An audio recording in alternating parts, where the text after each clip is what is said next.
உடல் எடையை குறைச்சதுனால பல பட வாய்ப்புகள் கிடைச்சிட்டு இருக்கு அப்படின்னு நடிகை நமிதா தெரிவிச்சிருக்காங்க.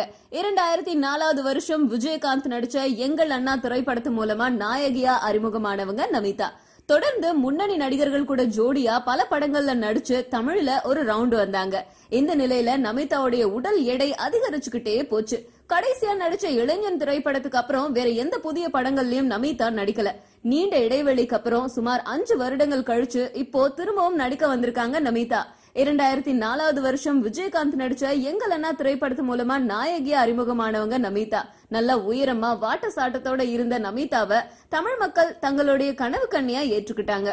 தொடர்ந்து ஏய், இங்கிலீஷ்காரன், சாணக்கியா, ஆணை, வியாபாரி, நான் அவனில்லை, பில்லா, பாண்டி இந்த மாதிரி பல படங்கள்ல முன்னணி நடிகர்கள் கூட ஜோடி போட்டு நடிச்சாங்க.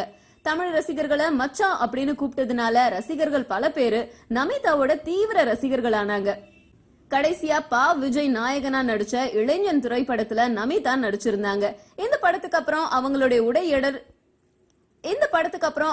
உடல் எடை அதிகரிச்சுக்கிட்டே போச்சு. உடல் எடைய கட்டுக்குள்ள வைக்க முடியாததால பல தமிழ் திரைப்படங்கள்ல நடிக்கிற வாய்ப்பை நமிதா இழந்தாங்க.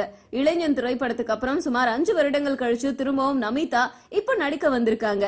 கடந்த சில மாசங்களா கடுமையான உடற்பயிற்சிகளை செஞ்சு தன்னுடைய எடைய கட்டுக்குள்ளார கொண்டு வந்திருக்காங்க. சுமார் 20 கிலோ வரைக்கும் உடல் எடைய குறைச்ச நமிதா இப்ப பழையபடி மாறிட்டாங்கன்னே சொல்லலாம். என்னோட உடல் எடை அதிகரித்ததால பட வாய்ப்புகள் இல்லாம போச்சு. நண்பர்களாக இருந்த எல்லாருமே கூட உதவல, ஒதுங்கி போனாங்க.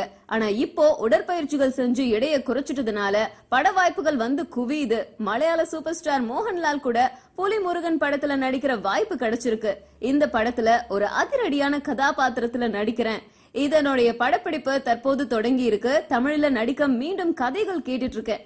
குத்து சண்டை கத்துட்டு இருக்கிறதுனால அதிரடி வேடங்கள்ல நடிக்க ஆசையா இருக்கு அப்படின்னு நமிதா தெரிவிச்சிருக்காங்க. புலிமுருகன் திரைப்படத்தின் போது நடிகர் மோகன்லால் கூட நமிதா எடுத்துக்கிட்ட செல்ஃபி இப்போதைக்கு சமூக வலைதளங்கள்ல வைரலா பரவிக்கிட்டு இருக்கு. இதனால சந்தோஷத்தோட உச்சியில இருக்காங்க நமிதா.